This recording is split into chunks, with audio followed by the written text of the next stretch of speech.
CEAP, Centro Espírita Altivo Panfiro.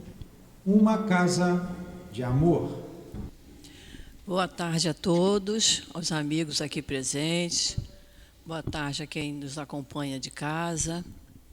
Estamos iniciando a nossa reunião de quarta-feira, desejando que todos nós tenhamos uma hora de estudo muito proveitosa. Como sempre, iniciamos com os nossos pedidos, com os nossos avisos. O primeiro deles é que, por gentileza, quem puder diminuir a campainha do telefone, para que não toque durante a reunião.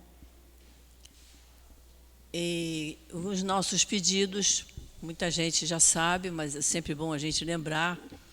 Hoje, quarta-feira, nós temos reunião pública nesse horário, 3 horas. A gente sempre chega mais cedo para a gente ir se acomodando, se acalmando, deixando lá fora as nossas preocupações. E temos a reunião das 7 da noite. Hoje, quarta-feira, nós temos o trabalho da cura, que é feito naquela salinha ali atrás. E a gente, como é que funciona isso? As pessoas, às vezes, vêm com uma dificuldade emocional, uma dificuldade espiritual, ou uma dificuldade material, e ela precisa conversar com alguém da casa. Então, após a reunião pública, quem precisar desse atendimento, permanece no mesmo lugar onde está, porque um médium da casa virá atender e conversar. E aí a gente fala do passe de cura, que é feito quarta-feira neste horário e no horário das 7 da noite. Muitas vezes a gente acha que está precisando de um passe de cura, mas muitas das vezes a gente precisa mesmo é vir mais vezes à casa espírita. Precisamos ter uma frequência maior, uma assiduidade, porque a nossa casa, ela é uma casa abençoada, ela trabalha com espíritos excelentes e que estão aqui para nos ajudar, para nos acalmar, para nos equilibrar. Então, quanto mais vezes a gente vier, melhor para nós. Precisamos fazer os cursos da casa. Temos cursos aqui de domingo a domingo, em vários horários. É só a gente escolher o melhor dia, o melhor horário que seja mais conveniente, que muita gente trabalha, tem outros deveres a cumprir, mas sempre há um tempinho para a gente estudar. E fazemos os cursos dos livros de Kardec, de Leon Denis, esqueci o nome dela, Ivone Pereira. Temos muitos cursos na casa, André Luiz, em vários horários. Então, vamos estudar. Para estudar, precisamos ter livros. Tem ali a nossa livraria, com preços muito bons, para a gente comprar o livrinho para fazer o curso, que isso nos equilibra, nos acalma, serena os nossos sentimentos, nossos pensamentos, atitudes, palavras. Fazer os cursos faz muito bem. Aos sábados, nós temos a reunião pública das 10 da manhã e às 5 da tarde, sendo que sábado, na parte da manhã, nós temos o trabalho da obra social Antônio de Aquino. Para a obra social, que faz um atendimento a centenas de famílias, nós precisamos de muita ajuda. Tudo que a gente puder trazer para colaborar, tanto na parte da alimentação, como na parte da limpeza da casa, porque o movimento é grande aqui todos os dias. Então, para a gente manter esse chão assim clarinho, limpinho, a gente precisa de muito material de limpeza. Então, a gente sempre pede para quem for, quando a gente vai ao supermercado, fazer as suas compras, compre mais alguma coisa, lembrando da nossa casa. Lembrando que no sábado, todos os assistidos tomam café da manhã. E a gente lembra o que é que a gente toma em casa no nosso café da manhã. O que a gente tomar lá, eles também tomam aqui. Então, que lembre de trazer pão de forma, margarina, açúcar, café, leite em pó. O almoço deles, às vezes, é sopa. Então, para a sopa, precisamos de legumes, mas precisamos de tempero. Precisamos de alho, de cebola, precisamos de peito de frango. E, às vezes, tem outra alimentação, é macarrão, e é fubá. E precisamos de coisas para a cesta básica. Na cesta básica, leva-se o quê? Feijão, arroz, açúcar, café, farinha, fubá, macarrão, né? Óleo, sal. Outro dia tivemos que sair daqui correndo para comprar sal, porque estava faltando sal. Esqueceram de trazer o sal. Tinha tudo naquele dia, menos o sal. E o almoço precisa de sal. Então, o que a gente comprar para nós, compra mais 1 quilinho para cá. Eu vou comprar batata para mim, compra mais 4, 5 batatinhas, traz para cá. Tudo que trouxer é muito válido. Precisamos de roupa de cama, desde que esteja pronta, boas para uso. Precisamos de agasalhos, precisamos de cobertor. Né? De vez em quando baixa aí a noite fria, precisamos de coberta. Quem tiver uma colcha, um edredom lá sobrando, já está meio desbotadinho, já não quero mais usar, mas está limpinho, está pronto para o uso, pode trazer. A gente aceita de muito bom grado. Roupinhas para criança, brinquedos, tudo isso aqui para nós é muito necessário. Então, que a gente sempre, só de nós mantermos o nosso pensamento sempre ligado aqui à nossa casa, das necessidades da casa, quem não puder fazer compra, não tem mais condições de carregar peso, colabora com dinheiro. A luz está acesa, olha. Quando o dia está quente, temos o ar-condicionado. Tudo isso é luz que a gente gasta. A gente paga a conta da água. Temos que ter um empregado para fazer a limpeza. Então, tudo isso é dinheiro que precisa. Aí a pessoa diz assim, mas eu não tenho mais condição de fazer compra, eu não tenho tempo. Aí chega aqui e diz, olha, eu quero doar tanto. Não tem problema, R$5, 50, 500, quem quiser, é sempre muito bem-vindo. O que puder fazer pela casa é sempre muito bem-vindo, certo? E vamos trabalhar pela nossa casa. Precisamos de trabalhadores, porque nós temos aqui várias salinhas que, na hora da reunião pública, fica com crianças. No sábado tem muita criança, então precisamos de pessoas para trabalhar com as crianças, trabalhar com os jovens, trabalhar com os adultos, pessoas que depois possam ficar mais um tempinho para botar a casa em ordem. Então, chegando aqui, tenha trabalho para fazer, não tenha dúvida. É só chegar para o Newton, que é o nosso presidente, ou para a Dilane, que é a vice dele, e dizer, eu quero colaborar, o que eu posso fazer? E eles vão dar essa informação, certo? Então, vamos lá, vamos começar a nossa reunião.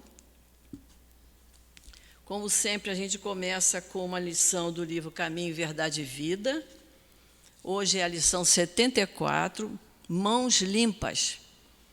Em Atos dos Apóstolos, Lucas diz assim, e Deus, pelas mãos de Paulo, fazia maravilhas extraordinárias. E Emmanuel nos explica. O Evangelho não nos diz que Paulo de Tarso fazia maravilhas, mas que Deus operava maravilhas extraordinárias por intermédio das mãos de Paulo. O Pai fará sempre o mesmo, utilizando todos os filhos que lhe apresentarem mãos limpas. Muitos espíritos, mais convencionalistas que propriamente religiosos, encontraram nessa notícia dos Atos uma informação sobre determinados privilégios que teriam sido concedidos ao apóstolo Paulo. Antes de tudo, porém, é preciso saber que semelhante concessão não é exclusiva. A maioria dos crentes prefere fixar o Paulo santificado sem apreciar o trabalhador militante. Quanto custou ao apóstolo Paulo a limpeza de suas mãos? Raros indagam relativamente a isso. Recordemos que o amigo da gentilidade fora rabino famoso em Jerusalém, movimentara-se entre elevados encargos públicos, detivera dominadoras situações. No entanto, para que Deus Todo-Poderoso lhe utilizasse as mãos, sofreu todas as humilhações e dispôs-se a todos os sacrifícios pelo bem dos semelhantes. Ensinou o Evangelho sob zombarias e açoites, aflições e pedradas.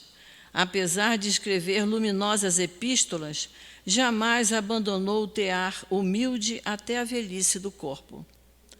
Considera as particularidades do assunto e observa que Deus é sempre o mesmo Pai, que a misericórdia divina não se modificou, mas pede mãos limpas para os serviços edificantes junto à humanidade. Tal exigência é lógica e necessária, pois o trabalho do Altíssimo deve resplandecer sempre sobre os caminhos humanos. Então, agora vamos fazer a nossa prece, vamos pensar em Jesus, querido Mestre Jesus, nosso amigo, nosso irmão maior. Estamos aqui, Senhor, reunidos em Teu nome, pedindo que nos ampare, que nos abençoe, que permita que mais uma vez os espíritos e amigos que aqui trabalham possam estar junto de nós, passando sua mão generosa sobre a nossa cabeça, aliviando nossos pensamentos, serenando nossos sentimentos, nossas palavras, nossas atitudes. Permite, Jesus, que o nosso querido altivo, Antônio de Aquino, professor José Jorge, doutor Erma, Baltazar, toda essa coluna de espíritos amorosos, que eles possam estar junto de nós, para que possamos sair daqui mais calmos, mais equilibrados, aliviados dos nossos problemas, das nossas dificuldades. Então, Jesus querido, Jesus amigo, é em Teu nome, e em nome desses espíritos amorosos, e em nome de Deus, nosso Pai, que nós pedimos permissão para iniciarmos a nossa reunião da tarde de hoje. Graças a Deus.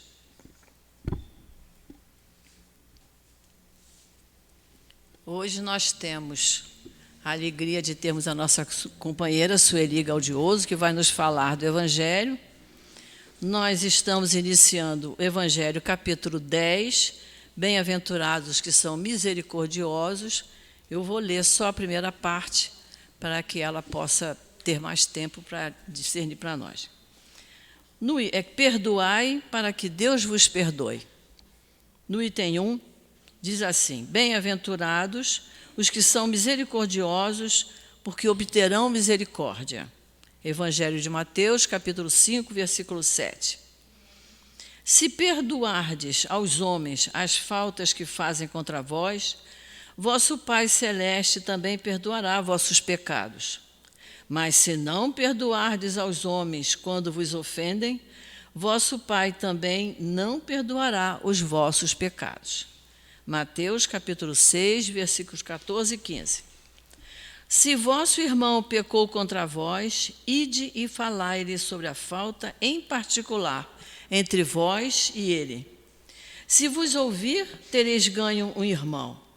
Então, aproximando-se dele, Pedro disse: Senhor, quantas vezes perdoarei meu irmão quando ele houver pecado contra mim?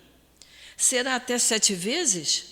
Jesus respondeu: Eu não digo até 7 vezes, mas até 70 vezes 7 vezes. Isso está em Mateus, capítulo 18, versículos 15, 21 e 22. Então, que Jesus abençoe a nossa companheira.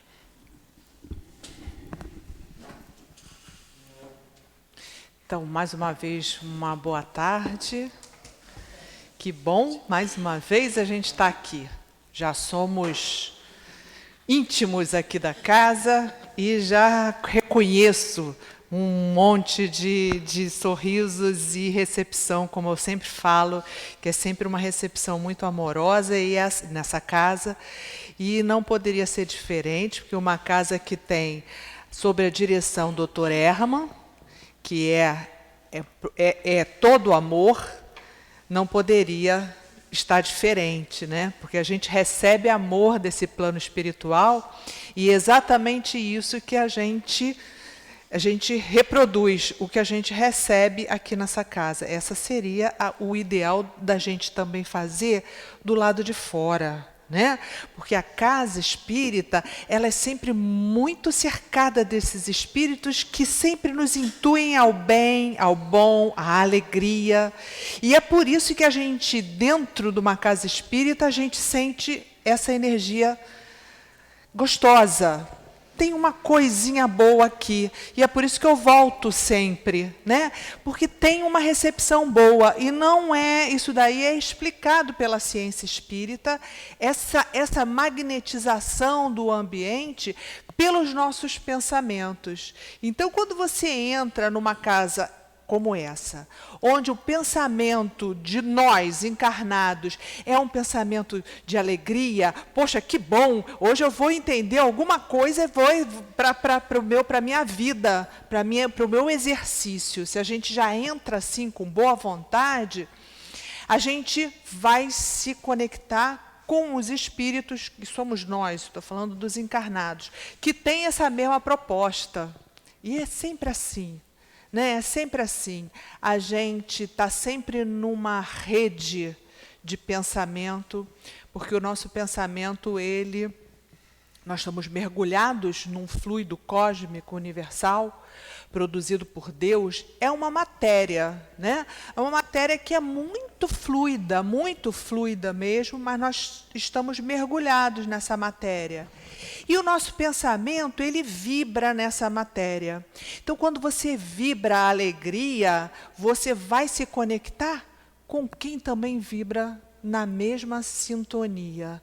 E se a gente tiver afinidade com essa vibração, a gente sente aquele impacto gostoso. É o que você pode perceber quando você entra num ambiente e eu quero ir embora. Alguma coisa não está boa. Isso me dá uma coisinha assim, eu quero ir embora. Sabe, assim, com a vontade de ir embora. Às vezes a gente nem pode ir, mas a gente está vendo que aquele ambiente não está bom. Exatamente isso, não tem nada de diferente isso. A ciência espírita nos explica isso perfeitamente. Nós estamos identificando naquele ambiente uma sintonia que não nos agrada, né? Muitas vezes é um ambiente de alcoolismo, um ambiente daquelas risadas alcoólicas. Aliás, eu já vivi essa situação. É bem interessante essa situação, porque a gente vive aqui mergulhado, a gente não vai fugir do mundo material. Então, você entra no carnaval, você vê essa baixa vibração. Tem um livro, que é o livro do Manuel Filomeno de Miranda.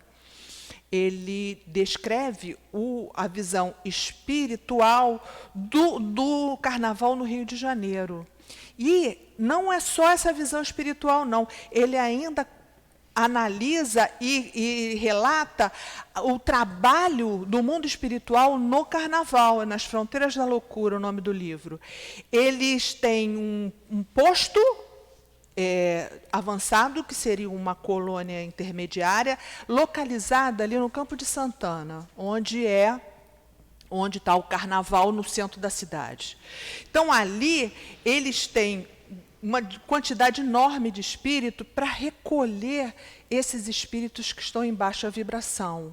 Vibração de violência, vibração de vícios, sexismo, são várias as vibrações baixas, e que o espírito relata saindo da atmosfera, olhando para o Rio de Janeiro na época do carnaval, a atmosfera é densa, porque os pensamentos ali são desorganizados, desequilibrados. Aí você fala, gente, eu não posso nunca mais entrar num carnaval desse. Vou pensar assim, nunca mais, eu vou ter que ficar recolhida dentro de casa. E não acontece, não é esse o pensamento dos espíritos. Você pode ir, né? Depende do seu estado também, veja bem, né? Não vamos falar, você vai, entra em qualquer bagunça. Cuidado, né? A gente tem que cuidar, porque nem sempre a gente tem uma vibração elevada que não sintonize ali com aquela vibração. Se você se garantir, você pode ir. E se você não se garantir, entra em prece. É uma boa medida. Eu, particularmente, uma dada situação, e como eu estou sempre assim, muito alerta às vibrações, porque é um exercício realmente que a gente faz, eu estava num ambiente que eu não poderia sair, porque era questão necessária e importante, e ali tinha uma maledicência pesada. que é uma vibração muito densa, tá? Quando começa a falar mal do outro, a gente já, abre o olho, tá? Porque depois ele vai falar de você. Então, ali eu já fiquei atenta para aquilo. Ele se desenvolveu com álcool, a alegria alcoólica. Então, aí fala mais mal ainda das pessoas. E como eu não poderia sair do ambiente, eu me recolhi à minha casa mental, dentro de mim mesmo, e comecei a fazer prece. Para quê? Para que os espíritos me percebam separado daquele grupo, me isolem, porque isso acontece, ele te isola daquele ambiente para você não entrar na sintonia daquele pensamento. Porque senão daqui a pouco você também está falando mal dos outros, está entrando na bebida, etc. E sua vibração vai baixar. E daí? E daí que os obsessores estão doidos para isso, tá? Então, você busca aquele que quer te procurar. E o que tem todo esse assunto com a nossa conversa de hoje? A nossa conversa de hoje é para a gente pensar exatamente como a gente analisa a misericórdia. Se nós estamos misericordiosa, estamos pensando no outro de uma maneira boa ou não, porque a gente se acha bonzinho demais. E muitas vezes a gente vai... Hoje vamos sair daqui para a gente pensar como eu estou. Porque nós somos ainda imperfeitos. Encarnamos no planeta de prova e expiação. Ninguém é 100% maravilhoso, nós somos mais ou menos... E o que é um melhora mais do que o outro? É porque um está um esforço maior de ser melhor. Então, a gente se esforça para a gente errar menos, esforça para não vibrar negativo, se esforça para não falar mal do companheiro, se esforça para já não prejudicar e se esforça para não odiar, como dizem os espíritos, o inimigo. Só tem um caminho para a gente não entrar nessa baixa vibração. É o perdão. E é isso que a gente vai conversar hoje. Porque ainda não somos perfeitos.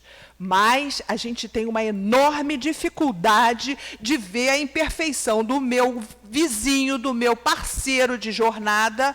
Eu vejo a imperfeição dele, ele é meu inimigo, nunca mais vou olhar para ele, não quero mais conversa com ele, sendo que eu estou analisando ele. Mas eu sou perfeito? Eu sou muito correto? Então, quando eu olho para o outro com tanta severidade, eu tenho que olhar também para mim. Aliás, Leon Denis também fala sobre isso. Olha para você, seja severo, Leon Denis fala assim, sejamos severos com nós mesmos e tolerantes com o outro. Porque o outro ainda é imperfeito igual a mim. Não tá, eu sou um pouquinho melhor num aspecto, ele é bom também, porque não tem ninguém zerado. Nós todos caminhamos para a perfeição. Todos. E estamos num planeta de prova e expiação, onde uns são melhores, outros são piores, ainda estamos uma classe de espíritos que ainda tem muito mal. O mal ainda persiste aqui no nosso planeta, segundo o próprio Livro dos Espíritos nos fala, na questão 101. Ainda somos imperfeitos e ainda existe o mal aqui. Porém, estamos levantando um pouquinho. O nosso esforço, estamos melhorando, porque Jesus já trouxe todo um conhecimento que é para a gente lembrar. Porque, na realidade, o bem já está escrito na nossa consciência. A questão 621 do Livro dos Espíritos, o Kardec pergunta assim, onde estão escritas todas as leis de Deus? E os Espíritos nos falam, na nossa consciência. Então, a gente já sai da mão do Criador com a consciência de que teremos que ser bons. Se você demorar mais encarnações. Se você demorar menos encarnações. E aí a gente vai chegar lá na perfeição e vai continuar nosso processo evolutivo. Então, o caminho é sempre esse. mas a gente ainda é rebelde. Temos a consciência e quando a gente desencarna, o pior é esse caminho. Você não perdoou. Eu não perdoo, ele não tinha direito de fazer isso comigo, eu não merecia e eu não vou perdoar. E aí eu desencarno. Chega lá no plano espiritual, essa capa aqui, esse corpinho não, corpão, né? Esse grandona que eu sou. Então, esse corpo aqui, abafador. Chega lá no plano espiritual, eu não estou com corpo, eu só estou com perispírito, aí eu começo a ver todos os meus erros, as minhas imperfeições. Eu tinha que amar aquele sujeito, aquele inimigo meu, que eu achei que era inimigo. Na verdade, ele veio me mostrar uma oportunidade que eu tinha que aprender alguma coisa e eu nunca mais falei com o sujeito e ele foi profilático. Ele foi importante para mim, para eu desenvolver, porque se a gente tiver sempre boa vida, alguém anda para frente se tiver sempre boa vida? Não. E é por isso que a gente sofre. Sabe para que a gente sofre? E não sou eu que sofro. É você, é o milionário, a bonitona, o rico, o pobre, todos sofrem. Leon Denis fala assim: aqui embaixo, ou seja, aqui na Terra, todos sofrem. Plantas, animais, seres vivos, todos sofremos. Por quê? Porque a gente é rebelde, é vicioso, é teimoso, é egoísta, ainda somos assim. Mas temos um caminho belo e límpido e luminoso para a gente trilhar. E a gente vai aprendendo, vai estudando aqui. Agora eu não vou querer mais esse caminho. Vou saindo porque eu tenho escolhas. Não é isso? Então, quando a gente pensa em perdão, a gente vai lá no Livro dos Espíritos para ver, para analisar essa questão 661, onde Kardec pergunta assim, olha aqui. Poderemos utilmente pedir a Deus que perdoe as nossas faltas? É o que mais a gente pede, porque a gente é pedinte. Pedir, a gente pede bem. Eu quero, agora que a gente vai olhar que a resposta, e veja só, a resposta é assim, dos Espíritos: Deus sabe discernir o bem do mal. A prece, porque a gente pede na prece, né? Vamos pensar já no Pai Nosso, hein? A prece não esconde as suas faltas. As boas ações são a melhor prece. Por isso é que os atos valem mais do que as palavras. Parei. Vamos rezar o Pai Nosso agora, a oração que Jesus nos ensinou, e vamos ver se a gente não é pedidor, a gente pede muito, mas vamos ver. Pai nosso, Deus, que estás no céu, santificado seja o vosso nome. Esse é santificado mesmo, eu estou dando glórias. Perfeito. Santificado seja o vosso nome. Venha a nós o vosso reino. Eu quero, Deus, venha a mim o seu reino de Deus para eu entrar nessa glória. Seja feita a sua vontade. Para. Seja feita a vontade de Deus, ou você reclama quando as coisas não estão indo certo e fala: por que, Deus, que você me mandou esse filho tão rebelde? Ou a gente pensa: seja realmente feita a vontade de Deus, porque eu combinei lá no plano espiritual que eu ia receber esse filho rebelde.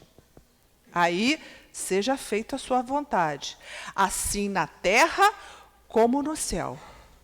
Aí, agora que pega, presta atenção, o pão nosso de cada dia, estou pedindo, nos dai hoje, me dá alimentação. Perdoai as nossas ofensas. Então, estou pedindo para Deus para perdoar o que eu faço de ofensa a Deus.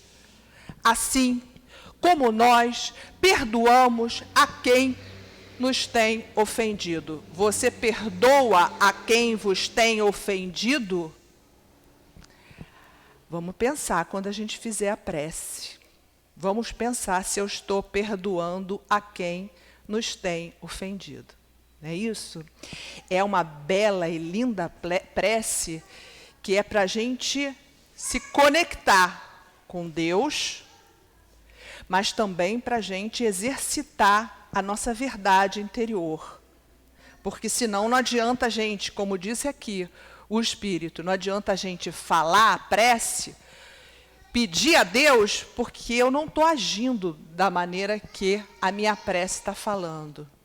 E Leon Denis nos fala que quando você conversa com Deus, a prece é o melhor caminho para nos elevar a nossa vibração. A gente eleva a vibração, a gente conversa com Deus, você não precisa nem prece decorada, é conversar realmente com Deus. Mas conversar também assim, eu ainda sou imperfeito, meu Pai, ainda estou com bastante dificuldades, mas eu estou no esforço de melhorar, porque todos temos que pensar que a gente quer ser melhor, porque nesse evangelho de Mateus, que a nossa amiga acabou de ler, Mateus 5, ele fala que Jesus sobe no monte e fala as bem-aventuranças. Então, ele sobe no monte e ele vai falar assim, olha, bem-aventurados os pobres de espírito,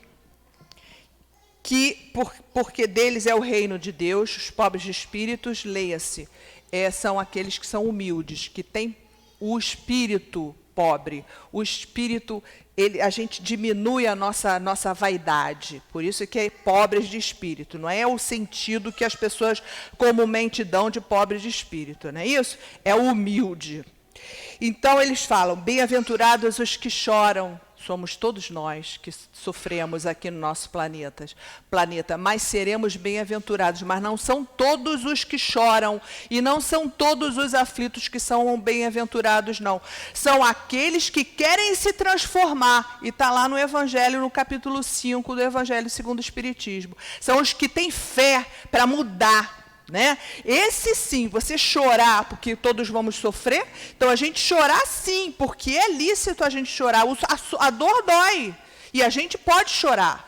Só que, se você quer se transformar, se você tem fé em Deus, que aquilo é só um momento que vamos passar, aí você será bem-aventurado. Esses são os bem-aventurados. Bem-aventurados os mansos. Quem não perdoa não é manso. Essa é lei divina. Quem é rebelde, eu não vou perdoar jamais, ele vai ser meu inimigo para sempre, não é manso, então não será bem-aventurado. Tá? Continua, os bem-aventurados os que têm fome e sede de justiça, que somos todos nós. Ele continua, Mateus, falando o que Jesus fala em cima do monte. Bem-aventurados os misericordiosos, porque eles alcançarão misericórdia. Quem tem tolerância e misericórdia com o próximo, ele sempre vai receber essa misericórdia de volta. E nem sempre a gente tem essa condição ainda, mas se vamos ter um esforço para sê-lo, tá? Continuando, os limpos de coração, os pacificadores. Então, na questão, no Evangelho segundo o Espiritismo, no capítulo 9, ele fala, o Espírito fala assim, por essas máximas, que são as bem-aventuranças, Jesus faz da brandura, da moderação, da mansietude, da afabilidade, da paciência, uma lei. Então, quando você ainda está na violência, na cólera, e ainda falando palavras descortês, xingando teu desafeto, você não está dentro da lei. Aí eu vou parar, dentro da lei e fora da lei. O que acontece aqui com a gente?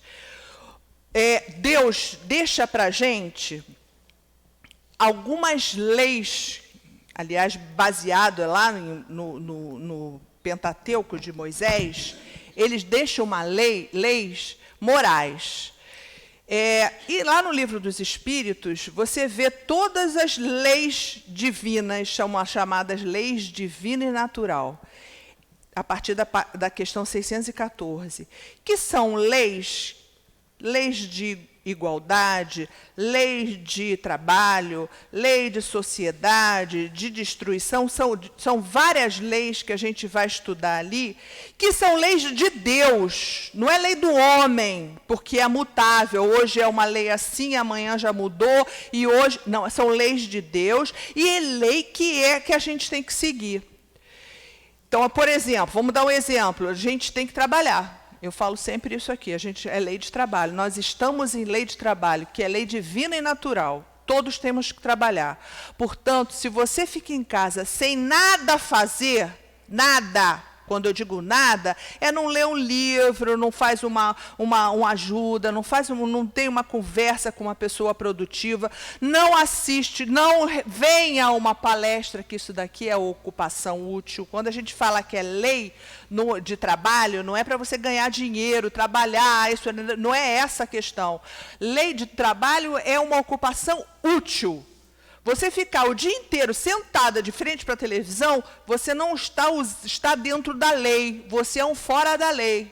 Você tem que produzir, ou estudar, ou trabalhar, arrumar a casa, ajudar o filho, conversar com o marido. Essa questão que a gente tem na atividade, vir ao centro, tanto trabalho que a gente tem aqui, e milhões de oportunidades que a gente tem aqui de ter uma ocupação útil. Eu estou muito velha, já trabalhei muito, isso é verdade, tá? Já trabalhei muito, é verdade. Eu trabalhei muito, estou aposentada, continuo a trabalhar. E ainda você desencarna, continua a trabalhar, pensa que vai ficar em cima da nuvenzinha? Lá no mundo espiritual você continua o trabalho. O André Luiz relata aí no nosso lar, quem não quer trabalhar, todo mundo quer trabalhar, e precisa trabalhar, para você melhorar, porque a gente está vivendo as relações. Se a gente não trabalhar, a gente vai ficando estiolado, a gente vai ficando botada para dentro de si mesmo, e daqui a pouco você não consegue viver em sociedade. Nada serve, não gosto daquela, não gosto daquela, a gente precisa se expor e trabalhar, e ter uma ocupação útil é o melhor caminho para evitar o que a gente chama de desgosto da vida. A ociosidade, é o estudo dos suicidas, a ociosidade é o caminho mais reto para o desgosto da vida. Então, você está desgostoso? Está deprimido? Está ansioso? Arranja um trabalho. Seja voluntário, que você não vai certamente mais pensar que você é tão infeliz, porque tem muito mais gente precisando de você. Então, essas leis todas que a gente está se referindo aqui, são leis chamadas divina e natural. A gente, quando a gente for perfeito, como foi Jesus, né, a gente vai estar 100% dentro da lei. Mas a gente ainda não é perfeito. Muitas vezes a gente foge da lei. E quando você foge da lei, é o momento que você sofre. Então, o sofrimento tem uma origem. Sai da lei. Então, de alguma maneira, você está saindo da lei e você sofre. Então, vamos rever aquela parábola do filho pródigo, né, que Jesus nos conta. A gente sabe que as parábolas, Jesus falava as parábolas que eram uma simbologia, né? Não tem o fundamento de ser uma historinha exatamente, não. Ela tem uma interpretação que você vai interpretar de acordo com o seu conhecimento, ou com uma época, ou com o conteúdo doutrinário que nós temos aqui. Nós vamos interpretar segundo o Espiritismo. Nessa parábola, ele conta assim: existia um senhor que tinha terras, vinhas e 2 filhos. Um dos filhos, os 2 trabalhadores lá na vinha dele. Muito bem. E esse senhor, simbolizado que ele é Deus, com os 2 filhos, que somos nós, ainda imperfeitos, como os filhos da parábola também, né? Um dos filhos chega para o pai e fala assim: meu pai, seguinte, eu não quero mais trabalhar aqui com você, mas eu quero a minha parte no seu negócio, porque eu já trabalhei demais, me dá minha parte, porque eu vou sair para o mundo, porque eu quero viver, eu quero ser feliz. E aí, Deus, que está simbolizado nesse pai, assim o fez. Pegou a parte do filho, respeitando o livre-arbítrio, porque é assim que Deus faz. Você sabe você é filho desse Deus maravilhoso, você tem tudo que é preciso para você avançar. Mas você chega uma hora e fala, não quero isso, eu quero aquilo. Deus olha, você quer? Está certo disso? Segue seu caminho. Deu o dinheiro para ele, deixou o filho usar o livre-arbítrio. E esse filho foi para a vida e tudo gastou. Gastou com mulheres, com comida, com compras, foi para a vida. Exatamente como a gente faz. A gente se afasta de Deus e vai procurar por seu livre-arbítrio, escolher um caminho. Só que esse caminho não foi um caminho bom, que ao final desse caminho, ele já não tinha mais dinheiro, não tinha dignidade, e estava comendo junto com os porcos. E aí ele estava em sofrimento. Vamos fazer aquele parêntese que a gente já fez? Toda vez que a gente sai da lei de Deus, a gente sofre. E foi o que aconteceu com esse filho, chamado filho pródigo, o gastador. Ele foi, gastou todos os bens, e aí entrou em sofrimento e dor. O que ele fez? Agora já estou no máximo do meu sofrimento. Vou voltar para a casa do meu pai. E você? Quando você sofre, você pede a Deus, Senhor, eu preciso da sua ajuda. Né? E é esse que é a prece, né? Te eleva, te aproxima de Deus. E aí ele fez isso. Voltou para o pai, e o pai, que é justo e bom, como Deus é, justo e bom, corre. Ele não só aceita o filho, como ele corre na parábola, ele corre em direção ao filho. Assim também é Deus. Que a gente erra, a gente se afasta de Deus, vai para o caminho errado, muitas vezes, escolhe caminhos errados, mas quando retorna ao Pai, é recebido por esse Pai, porque a gente está voltando para o caminho reto. E Ele quer isso, que você volte para o caminho reto. Ele não tem o não te perdoo nunca mais. Você é o filho ingrato. Eu não quero mais saber de você, eu não quero reconciliar, eu não quero te ajudar nunca mais. Muitas vezes a gente pensa assim, com o inimigo, ou com o desafeto. Mas Deus não. Então, a proposta dessa parábola é que a gente faça a mesma coisa. Perceba que o outro é ainda um fora da lei, como eu sou fora da lei, porque eu ainda não sou perfeita, e receba esse inimigo perdoando, mas perdão verdadeiro. Abraça o filho e ainda faz festa para aquele filho. E quando ele precisa, eu ajudo novamente. São tudo essas coisas que eu estou falando aqui, está lá no Evangelho, do amai vossos inimigos. Recebe com amor, não fala mal dele, retribui com carinho. Essa questão é o Evangelho segundo o Espiritismo, no capítulo 12. Ele fala tudo isso, para você amar o seu inimigo. Isso é perdão. É perdão de verdade. Não é aquele perdão, eu gosto dele, mas nunca mais quero olhar para a cara dele. Eu perdoei, mas... Olha, não fica do lado dele não, hein, porque estou falando mal dele. Eu perdoo, mas se ele precisar, eu nunca mais ajudo. Isso não é perdão. Mas aí eu pergunto para você, eu preciso amar esse desafeto? Amar? Às vezes não, né?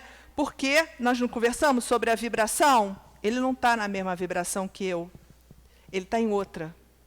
Então, eu amar uma pessoa que não está na mesma vibração é difícil.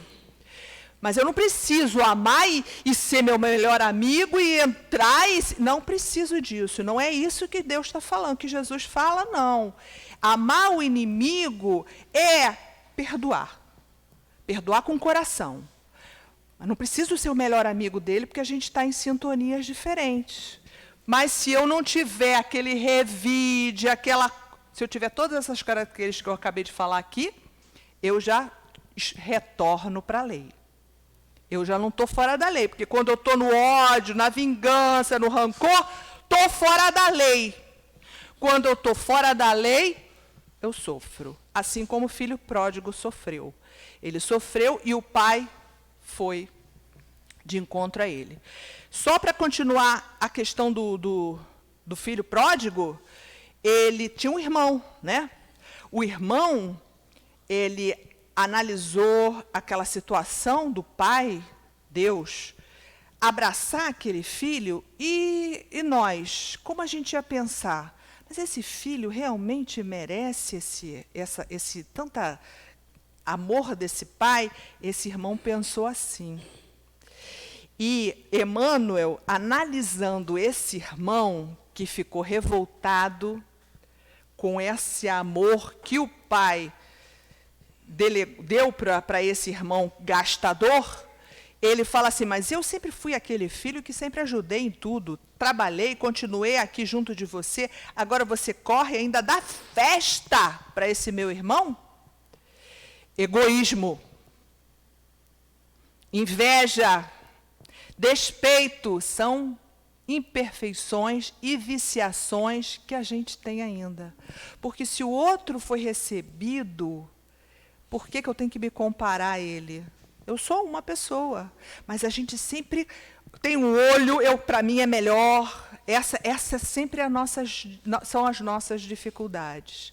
Então, quando a gente fala em perdão, a gente tem que entender por que então será que eu ainda tenho esse pensamento assim tão, sabe, de raiva? Eu não consigo perdoar. Gente, não dá para perdoar, isso nunca mais aquele sujeito vai entrar na minha vida. Essa é uma questão que a gente tem que repensar, cada um, dentro da sua casa mental. Repensar, primeiro que a gente não é perfeito, a gente tem muitas falhas também.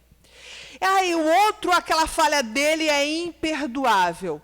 Muitas vezes eu também tenho falhas imperdoáveis. Para Deus, então, nem se fala. Tá? Nem se fala.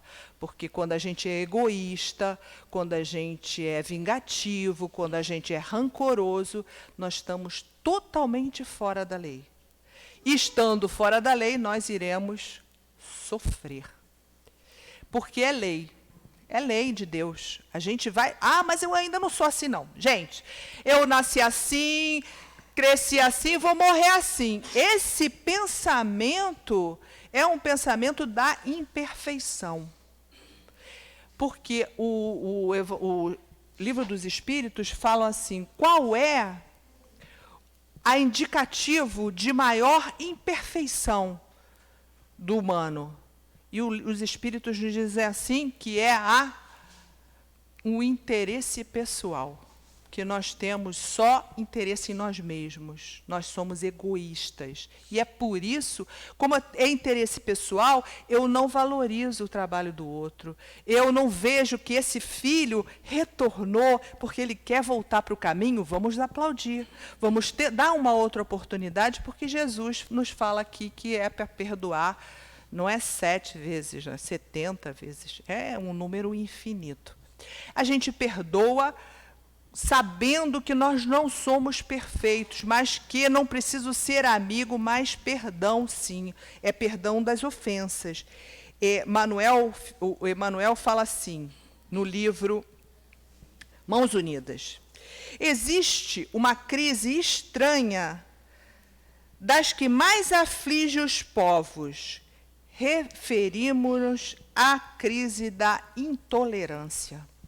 Porque essa crise de intolerância, gente, a gente está vivendo um momento tão intolerante, quer dizer, é porque o planeta está num momento de transformação, a gente vai mudar esse patamar evolutivo das pessoas, né? A gente vai entrar na regeneração, estamos no processo.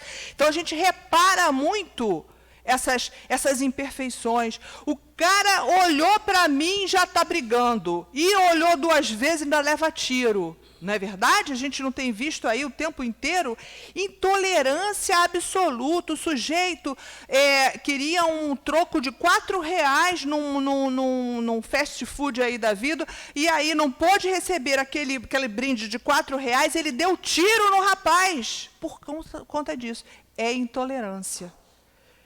E essa intolerância, segundo o Emmanuel, ele diz assim, olha, para a liquidação do problema da intolerância, o remédio não se forma de qualquer ingrediente político ou financeiro, por não se encontrar tão somente na farmácia da alma, e exprime-se no perdão puro e simples. A falta de intolerância é simplesmente curado com um remédio, perdão. Para a gente ser misericordioso, para ser manso, para ser pacífico, a gente tem que entender que a gente precisa perdoar, porque não somos perfeitos. E aí, vamos pensar, o filho não perdoa a mãe. Ah, ela foi errada comigo. Isso daí, numa situação que eu vivenciei há pouco tempo, eu sou trabalhador do Leon Denis, lá a gente tem o que a gente chama de receituário. Receituário você coloca ali escrito, né, suas dores e tal. Então, eu tenho um relato, que aí eu tenho autorização para relatar, por isso que eu posso falar, sem falar o nome da pessoa. É uma mãe que sempre foi uma mãe normal, boa, trabalhadora, com defeitos, com qualidade, normal, como todos nós somos, cheio de qualidades e defeitos. E o filho foi criado por essa criatura com todos os recursos para ele evoluir, para o seu progresso. Isso aí é a missão de pai. Então, cumpriu a missão. Numa determinada discussão que ocorreu em família, esse filho resolveu que iria se afastar da família e simplesmente não conversa mais com ninguém. Ficou de mal com toda a família, todo o núcleo da família dele. E aí, essa pessoa que eu conheço fez uma consulta para o mundo espiritual. E na consulta para o mundo espiritual, a resposta é a seguinte dos espíritos. Filha, porque é assim, né? Os espíritos falam. Você está em resgate. Porque muitas vezes essas dores, que a gente acha uma dor horrível, não vou perdoar nunca mais, são resgates de outras encarnações, né? São de outras vivências. E o espírito avisa assim, filha, você está em resgate. Silencia. Aí você fala, caramba, você está sendo tripudiada por um filho, você vai ficar calada. Muitas vezes é para pensar, né? Mas o espírito sabe mais do que a gente, né? Ou a gente acredita ou não, né? O espírito fala, silencia, não toma nenhum partido, reza, faz sua prece, pede para Maria de Nazaré, e que ela foi a que sofreu muito por conta do filho, mas se manteve forte. E continua o receituário dizendo assim, mais tarde, esse filho vai sofrer. Aí a gente pensa, por que vai sofrer? Porque ele está saindo da lei. A lei é essa, honrai vosso pai e vossa mãe. A minha mãe não era boa, mas ela te deu oportunidade reencarnatória.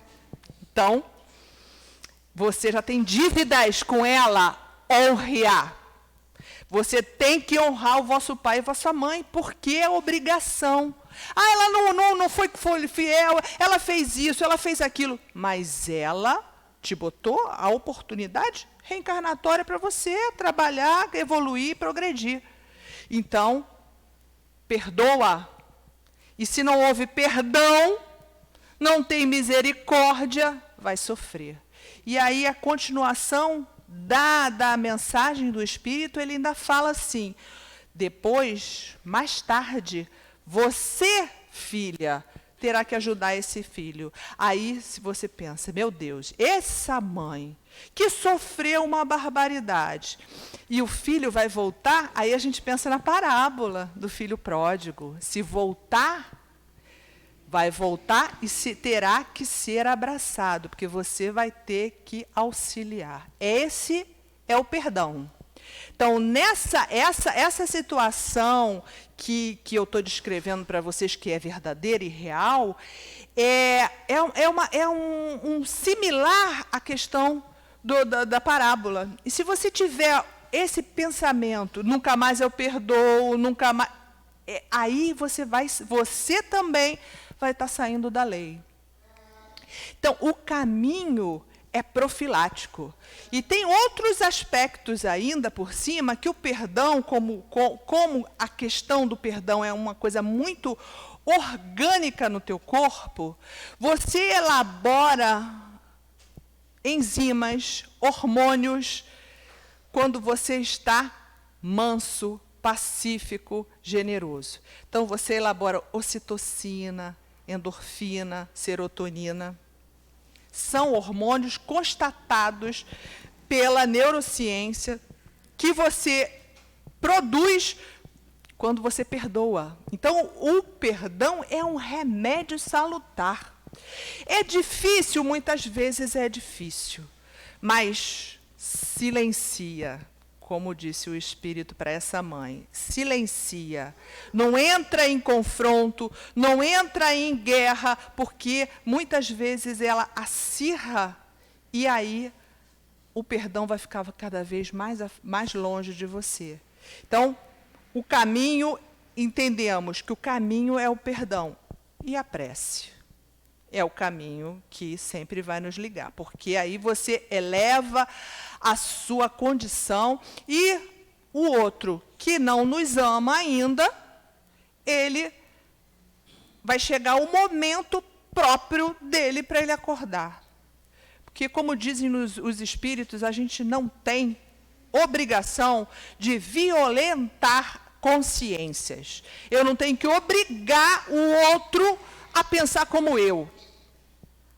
O Espiritismo sempre nos dá essa lição. Ele não é obrigado a pensar como eu. Eu é que tenho que entender que ele ainda é um espírito em evolução, é imperfeito nas suas imperfeições, como eu ainda sou imperfeito nas minhas. E aí a gente não se considera aquela super pessoa maravilhosa. É ele que é ruim. A gente tem que ser severo conosco mesmo, para então entender o próximo, que nós estamos num momento onde somos mais ou menos semelhantes nas nossas dificuldades. E aí a gente tem que trabalhar. Trabalhar como? Fazer caridade, né? Aquela benevolência, indulgência e perdão. Se a gente não começar, em algum momento, a pensar que a gente pode dar um passo à frente e se modificar, a gente vai ficar sempre encarnando. Chega no plano espiritual, escolhe, dessa vez eu vou acertar. Amigos, dessa vez eu vou acertar, eu vou encarnar ali, no lugar onde eu vou com aquele filho tão difícil, tão complicado, que eu brigo tanto, mas dessa vez eu vou acertar. Aí você encarna com o mesmo filho que você escolheu. E aí você entra em confronto todo tempo. E aí vai ter que reencarnar outras vezes. E outras vezes. E aí, cada vez que a gente entra nessa vibração de raiva, de desgosto, a gente elabora uma quantidade enorme de hormônios, que é, por exemplo, um deles é o cortisol, que esse hormônio cortisol chama de hormônio do estresse. Ele é necessário e importante porque ele acelera nosso batimento cardíaco para a gente fugir. Então, isso é importante. Uma hora da necessidade, a gente tem que ter cortisol e adrenalina para dar aquele impulso e a gente reagir. Mas se você está o tempo todo jogando a raiva, o estresse dentro do seu corpo, é a briga, né? É a raiva, é o ódio, aí joga cortisol. Mais cortisol aumenta a sua pressão cardíaca, aumenta essa pressão arterial, diminui o seu sistema imunitário, então você começa a ter um monte de doenças, e sem falar em todos o seu corpo que se desequilibra e se desorganiza. Então, muitas e muitas das doenças físicas são produzidas pela nosso comportamento ainda rebelde, porque a gente ainda não se pensou como espírito imortal e que eu preciso entrar dentro da lei e ser manso e pacífico para então entender o outro com perdão. E de maneira muito simples, eu vou ter que ajudar um dia esse espírito, mas ele provavelmente vai descobrir o caminho dele no momento dele, porque cada um tem o seu momento, tem o seu prazo, e todos chegaremos à perfeição. Uns mais lentos, outros mais rápido. Os mais lentos encarnam e reencarnam várias vezes. Os mais rápidos já dão um salto mais rápido, né? Você vê aqui, essa semana foi aniversário do desencarne de Chico, e que deixou para a gente o melhor exemplo de como a gente pode ser manso, pacífico, misericordioso e perdão. Ele tem vários casos relatados que ele é ofendido, mas ele perdoa, porque ele se vê como um espírito e o outro ainda também como espírito em outra faixa evolutiva. Então, eu não posso violentar essa consciência. Ele vai aprender no momento que for preciso. A gente pode auxiliar com prece, com oração, com uma palavra meiga, com uma palavra amiga, mas entrar em conflito não dá o resultado que a gente imagina. A gente só desabafa. Quando você só desabafa, você não cria nada, você não evolui nada. Importante mais que a gente repense todo esse nosso caminhar, se a gente quer realmente dar um passo para a evolução. Então, vamos pensar naquele desafeto, naquela pessoa que não ainda entendeu meu ponto de vista, e ter mais tolerância, como diz o Emmanuel aqui para a gente, não ser tão intolerante, né? E então termos esse remédio que ele nos dá, nos convida. O remédio é o perdão. Então, hoje a gente volta para casa pensando se a gente está tão perfeito que a gente pode avaliar o próximo. E a resposta já é essa. Ainda não estamos perfeitos. Seremos perfeitos um dia, certo? Mas agora ainda não. Portanto, o outro ainda tem dificuldades e que a gente tem que usar esse remédio que é o perdão para o nosso próprio benefício, para a gente ficar bem, para a gente elevar a nossa faixa vibratória e para caminhar mais à frente. E o outro é orar para ele, para que ele tenha realmente a compreensão. Mas se eu odiar o meu desafeto, o meu inimigo, certamente eu vou me igualar na faixa vibratória dele. E o que eu quero é encarnar menos vezes, para a gente ir para um planeta de regeneração, mais para frente, depois mais para frente, mais para frente. Esse que tem que ser nosso projeto, da gente ser melhor. Porque quem é bom ser bom. Esteja certo disso, porque o organismo gosta dessa paz. Todo o nosso corpo vibra em harmonia quando você está em paz. E quando você está em guerra, tudo se desorganiza no nosso corpo. Isso daí é físico, a gente percebe isso. Então, aqui, numa casa espírita, e através da doutrina, a gente vai colocando uma gotinha a cada dia nas nossas atitudes, para que a gente possa se frear, muitas vezes, das nossas atitudes, e aí escolher, fazer o nosso livre-arbítrio e escolher não sair desses arrastamentos, de que todo mundo, eu vou fazer barraco. Sai desse arrastamento.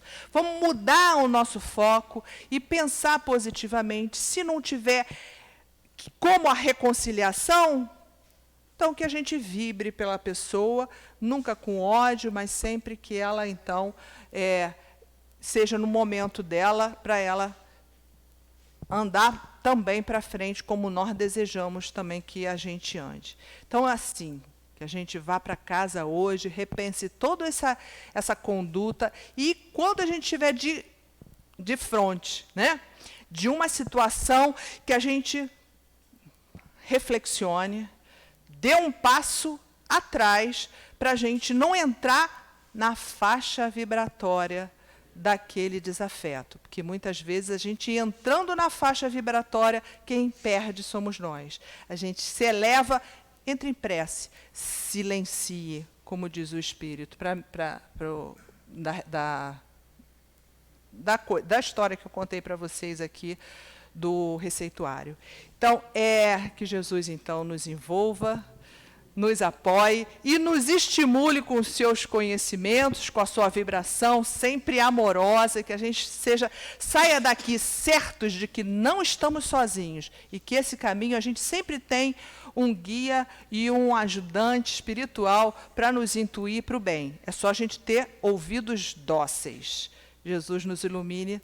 Muito obrigada, graças a Deus. A gente é que agradece a companheira, que sempre traz reflexões excelentes para nós. Obrigada, Sueli. Nós vamos passar a segunda parte da nossa reunião, que é dedicada ao trabalho de passe. Pedimos aos médiuns que se posicionem,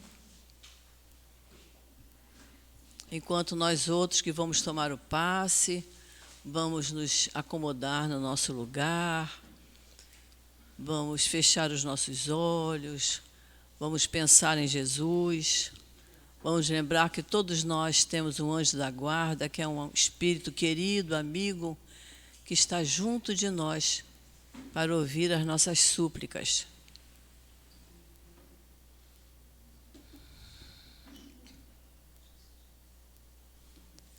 Querido Jesus, é chegada a hora do passe, Senhor, e nós te pedimos as tuas bênçãos para esse trabalho de amor. Permita, querido Jesus, que os mentores estejam junto dos médiuns, para que eles possam transmitir fluidos de paz, de harmonia, de saúde física e de saúde emocional. Então nós te pedimos, Senhor, que abençoe esta hora, a hora do passe.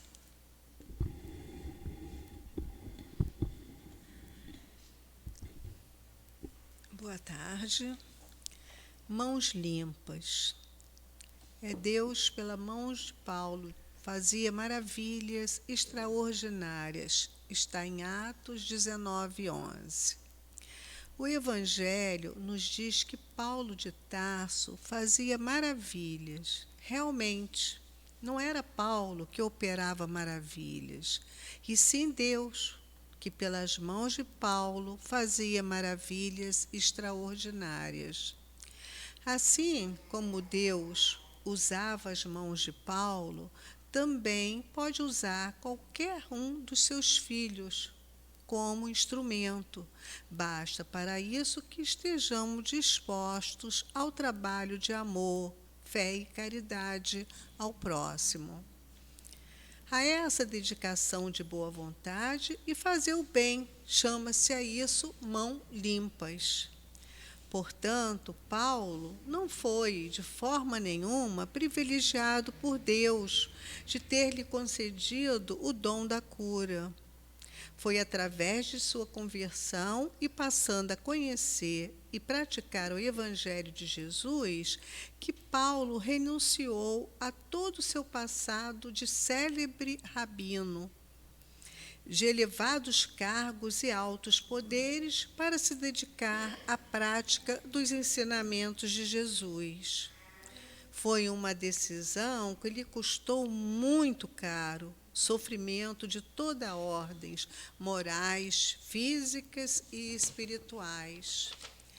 Paulo, como rabino e praticante da lei judaica, tinha muito conhecimento, mas lhe faltava amor e compreensão. Foi através do conhecimento do Evangelho de Jesus que Paulo compreendeu a extensão do sofrimento que o fanatismo e a ignorância causava à humanidade. Os valores espirituais que Paulo conquistou na missão de pregar o Evangelho de Cristo o levou a passar por humilhações, zombarias, aflições e açoites. No entanto, nem isso fez desanimá-lo, pelo contrário, passou a enxergar que é na extensão dos caprichos de cada dia que encontramos a escalada luminosa para ascender ao infinito amor de Deus. E foi através dessa escalada luminosa que Paulo escreveu belíssimas epístolas de ensinamentos morais e cristãos para todos os cantos do mundo, que nos servem de guia até hoje para toda a humanidade. Que possamos seguir o exemplo da humildade de Paulo, para que Deus, em sua misericórdia e bondade, possa usar nossas mãos limpas para o trabalho de altruísmo e amor.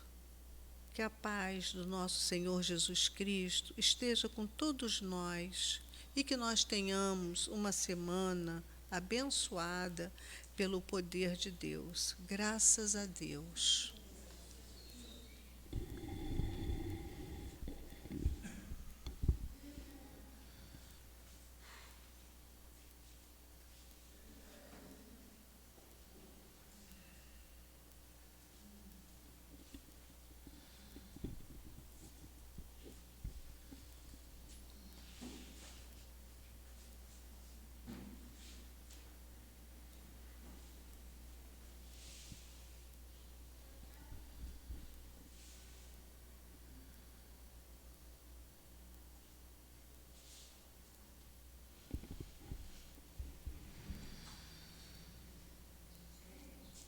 E assim, Senhor Jesus, ao final da nossa reunião de estudos, nós só podemos agradecer, Senhor, pela oportunidade que tivemos de refletir em torno da nossa doutrina espírita, através das palavras das nossas irmãs aqui presentes, e que possamos mesmo levar para casa esse sentimento de fraternidade, de amor ao próximo, que o Senhor nos ensinou. Então, Jesus querido, Jesus amado, é em Teu nome, em nome dos Espíritos que trabalham incansavelmente na nossa casa de amor, em nome de Deus nosso Pai, amoroso e bom, que nós pedimos permissão para encerrarmos a nossa tarde de estudos. Que assim seja, Senhor. Graças a Deus.